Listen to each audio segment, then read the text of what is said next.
Welcome back to the channel. Halloween 2025 is coming, and today we sharpen our knives and our film theory.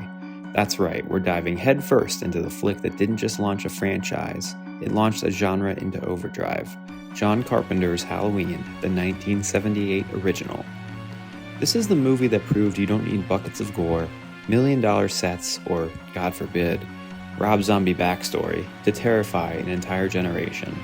Nope, all you need is a camera, a creepy mask, and a soundtrack that makes your cat leap into the next room. And listen folks, we're going deep here.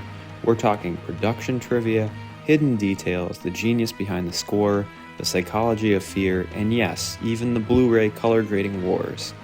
Oh, you didn't know those existed? Get comfy. By the end of this, you'll be questioning your entire home theater setup. So grab your pumpkin spice latte, or better yet, your pumpkin spice knife, and let's carve this thing open. Let's hit the rewind button. Back to 1978. Jimmy Carter's president, disco is clogging the airways, and horror, it's about to change forever. Carpenter and co-writer Deborah Hill banged out Halloween in about 3 weeks, fueled by caffeine, cigarettes, and pure creative madness. The budget? $325,000. That's likely less than the catering budget on Halloween Ends, which, ironically, was terrifying, but for all the wrong reasons. Now, the assignment came from producer Irwin Yablans.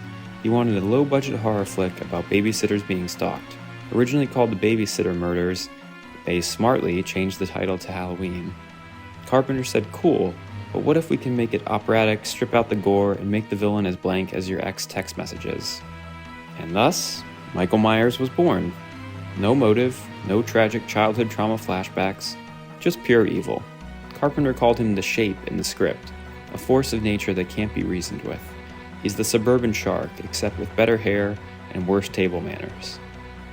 Oh, and let's talk about the mask, because no discussion of Halloween is complete without it. They grabbed a $1.98 Captain Kirk mask from a costume shop, widened the eyes, painted it bone white, and gave it the most horrifying glow-up since Instagram filters were invented. In fact, somewhere out there, William Shatner is still cashing in on horror convention photo ops because of this mask. And yes, to answer your question, Michael Myers does drive a car in this movie. People have always pointed it out as sort of an error. I mean, it is kind of weird. Someone taught him to drive during his 15 years in Smith Grove Sanitarium. Was it Loomis, a nurse, a particularly progressive occupational therapy program? We'll never know. That's the real horror. John Carpenter isn't just a director, by the way. He's a synth god. The man wrote the score for Halloween in just 3 days. 3. And it's all in 5/4 time. Why? Because it feels wrong. Our brains hate it, which is why your spine tingles every time those piano keys hit. The score's simplicity is also its genius. Just pulsating synth, stabbing notes, and that relentless rhythm. No full orchestra, no lush strings, nothing to comfort you. Just pure dread. It's like being stalked by a Casio keyboard that's possessed by Satan. And let's not forget, Carpenter basically invented the idea that horror should have a sonic identity. Without that theme, Michael Myers is just a tall guy in bad coveralls. With it, he's death incarnate, creeping behind you in Dolby Digital. And it should be noted here that Carpenter was a big fan of Psycho and definitely patterned some of this movie after Psycho, and Psycho probably was the first true quote-unquote horror movie in some ways that at least had like a real score. That theme is super memorable, and Carpenter does the same thing here, kind of cribs from Psycho a little bit. Dean Cundey. Remember the name because this guy painted fear with light. The cinematography in Halloween isn't just functional, it's architectural horror. Chief in point, that opening shot of the movie, a single, unbroken, Steadicam take from Michael's point of view as he stalks his sister. In 1978, that was revolutionary.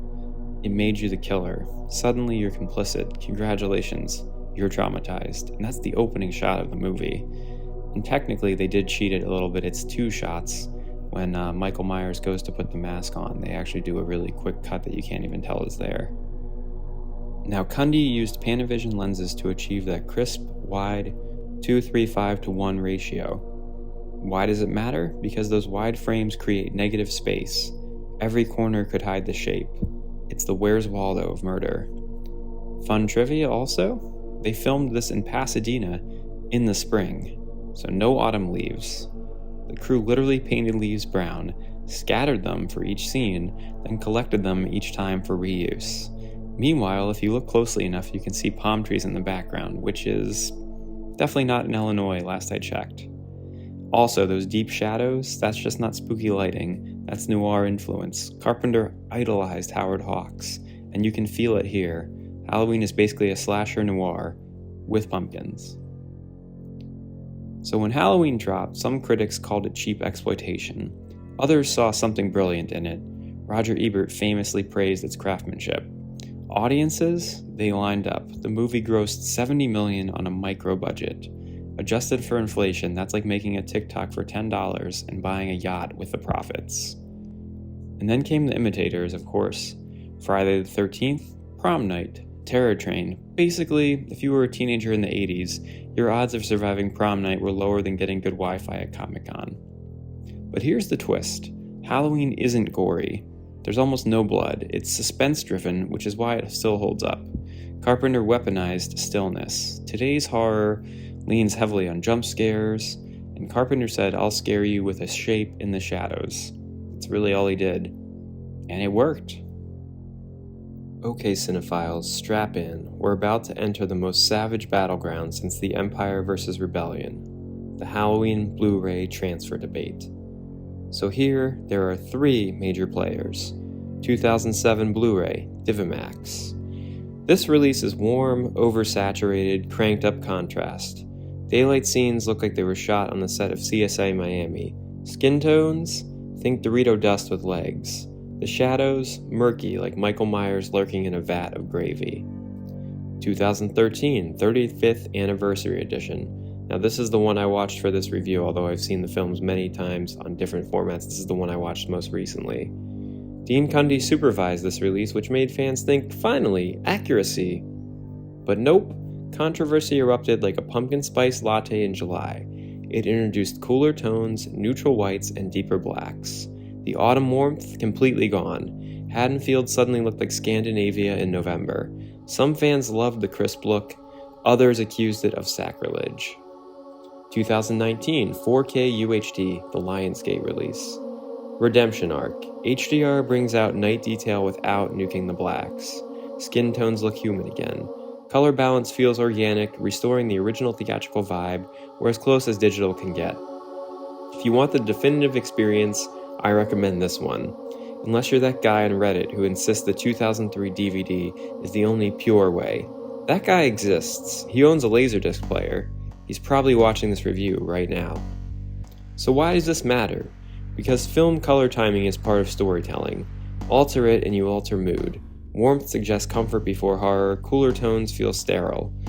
Carpenter shot this for a fall look, mess that up and you lose the illusion that it's Halloween. And suddenly Michael Myers is just stabbing people on a sunny LA Tuesday.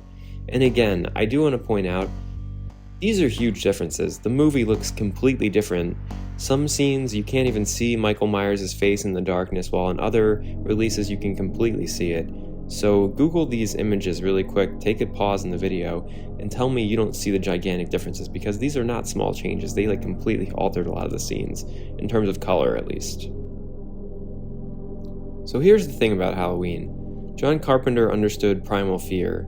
The suburban setting, that's the American safe space, picket fences, jack-o'-lanterns, babysitters.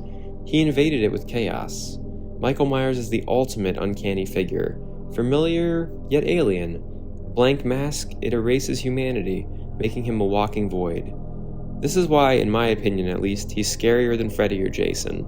Freddy talks, Jason is vengeful. Michael? He's empty.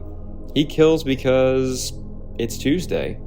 That's Lovecraftian horror, the fear of the unknowable. Loomis even calls him pure evil at one point.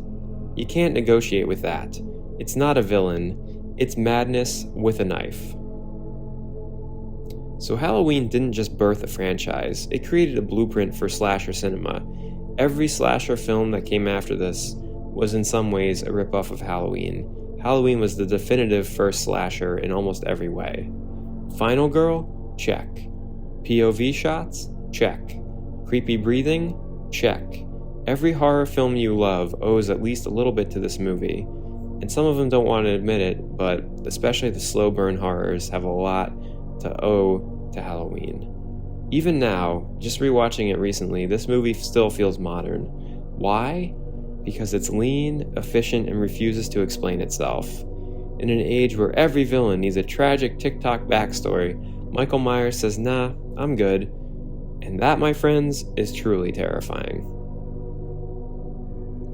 So you'll find out there a small but vocal minority of people that do not care for Halloween. They think this movie is boring, too slow, not scary, etc. Now, in some ways, I understand where they're coming from because modern horror movies are much more involved, have a lot more jump scares, have a lot of sound effects, have some backstories, have a lot more going on in the soundtrack. But I think they're actually missing the point. The reason why Halloween is genius is not only did it invent the slasher genre from basically thin air, it did so much with so little, and that's what makes it genius. Carpenter did the score in 3 days, and it's like 3 or 4 pieces of music, essentially. There's some stabs, but that's really it, 3 or 4 pieces of music. And the theme song, right now, you can still recite it off the top of your head instantly, and it's arguably even more famous than the movie itself, and it's like 4 notes. The leanness, the efficiency of the horror in basically shooting a movie in daytime for the most part, that's what made it insanely great. Taking a William Shatner mask and repurposing it into the scariest villain of all time in some ways, that's what made it brilliant. Michael Myers really only has a knife for most of this movie, and yet he does so much with it and scares us so much. And even watching the movie now, and knowing where all the scares are, because I've seen this movie so many times, it's still scary. The music is so effective. The minimalism is so effective. The long shots are so effective. Nowadays you see so many cuts, but in this movie there are long shots, and it even just builds and adds to the suspense and dread. Psycho is really the only movie I can think of that was this old and yet still so relevant and so masterfully made in the horror realm, if you consider Psycho horror. So that's my little rant. I'm not saying that these people are wrong. They're allowed to disagree and not like a movie, but I do think in some ways they're missing the point of the film and why it's so highly regarded. But again, that's a very small minority. Most people love Halloween, so. Wrapping this thing up, next time you revisit Halloween, notice the framing, the negative space, the restraint. Before you start a flame war on Blu-ray.com about gamma levels, remember, Michael Myers doesn't care about your home theater settings. He cares about your babysitter situation. This has been another Retro Movie Review. We're about to do a whole lot more, so stay tuned and smash the subscribe and like buttons. Stay spooky, stay nerdy, and lock your doors. Unless you're Laurie Strode, in which case, good luck.